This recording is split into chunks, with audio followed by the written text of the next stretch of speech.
peguei aí algumas instituições de órfão. Então, lá internacionalmente, né, a gente está falando de órfão mesmo. A gente não está aqui no Brasil falando de crianças e adolescentes que estão acolhidas.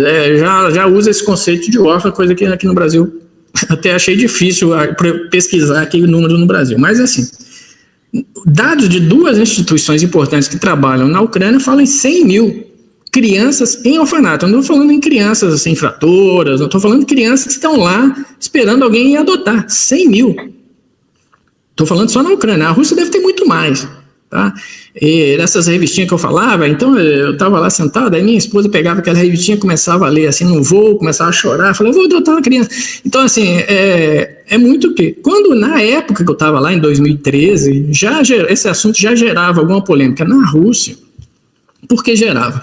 Porque muitos estrangeiros iam na Rússia adotar crianças. Muitos estrangeiros iam adotar crianças. Então havia denúncia lá na Rússia que, às vezes, de que, vamos dizer, crime organizado adotava criança para tirar órgãos, que crianças eram adotadas. Teve um escândalo nos Estados Unidos que crianças iam para os Estados Unidos para ser adotadas lá, e chegavam lá, os pais desistiam e a criança ficava perdida lá pelos Estados Unidos. Então, assim, teve uma época que a Rússia, inclusive, proibiu a exportação, estrangeiros irem lá adotar crianças, para evitar esses problemas, porque tinham muitas denúncias que isso estaria acontecendo, tá certo? Inclusive, na época se falava muito disso. Se vocês pesquisarem aí nas matérias que surgiram em 2013, crianças na Rússia, vai ver que tinha uma discussão, era essa aí, permitia que essas crianças fossem adotadas por outros países ou não.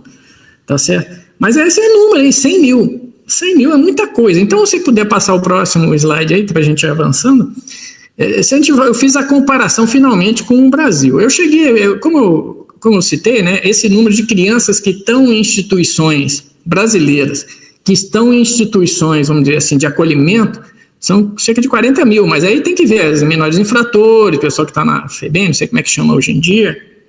Então, assim, pelo um dado que eu levantei de uma instituição confiável, diz que nós temos crianças que estão para adoção, para comparar com esses 100 mil lá, porque os 100 mil lá estão para adoção. As crianças que estão para adoção aqui no Brasil estariam em torno de 14.374. Esse dado recente, dado de agora. Quando a gente vê esses números aí comparados, ou seja, a população do Brasil são, dados de hoje, mais de 200 milhões de habitantes. A população da Ucrânia tem 37, tá? Então, quando a gente bota isso no papel, a gente vai ver que na Ucrânia tem 2,65 crianças em orfanato para cada 1.000 habitantes. E no Brasil é 0,01. Essa é a dimensão do problema na Ucrânia. Então, por isso que esse assunto é um assunto importante e está sendo explorado por narrativa. Assim, é o que eu estou falando. Quem está certo nessa história, eu não sei, mas que o presidente Putin está com uma ordem de prisão por causa desse problema aqui, tá. O Putin não pode visitar, ele não visitou o Brasil na reunião dos BRICS aí, e é isso que está acontecendo. Vai ter agora a reunião dos BRICS aqui no Brasil, dificilmente eu creio que ele vai vir aqui, né? Corre o risco de algum juiz aí mandar prendê-lo. Tá? Então isso vai gerar um estresse grande, outras reuniões aí. Então a dimensão desse problema é essa, né? Então, assim, mas também a gente extrai disso aí a questão da narrativa, né?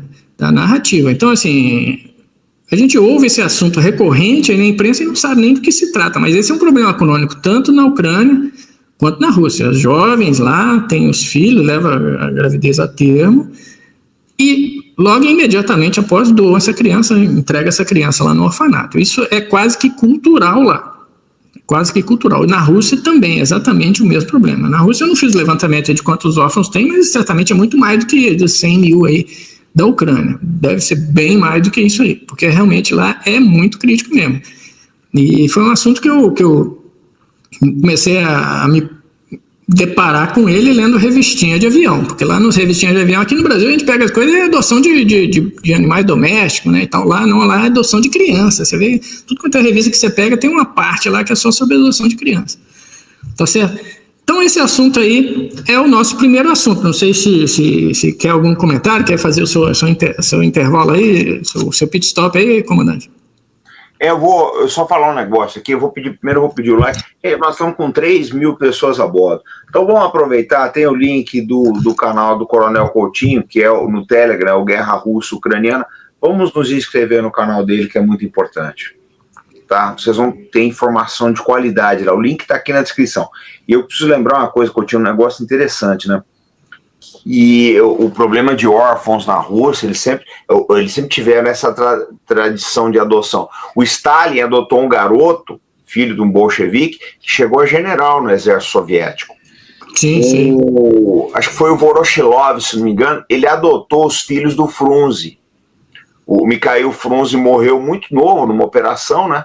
E as crianças ficaram órfãs, e acho que foi o Voroshilov ou o Shaposnikov, eu não lembro agora, que adotou as crianças. Todos eles era um costume dos bolcheviques, gente, adotar. Até hoje eu estava vendo, saiu um documentário judeu aqui em São Paulo, interessantíssimo, que os filhos do casal Rosenberg, o casal Rosenberg, para quem não sabe, foram executados na cadeira elétrica nos Estados Unidos, supostamente por passar segredos militares para a União Soviética.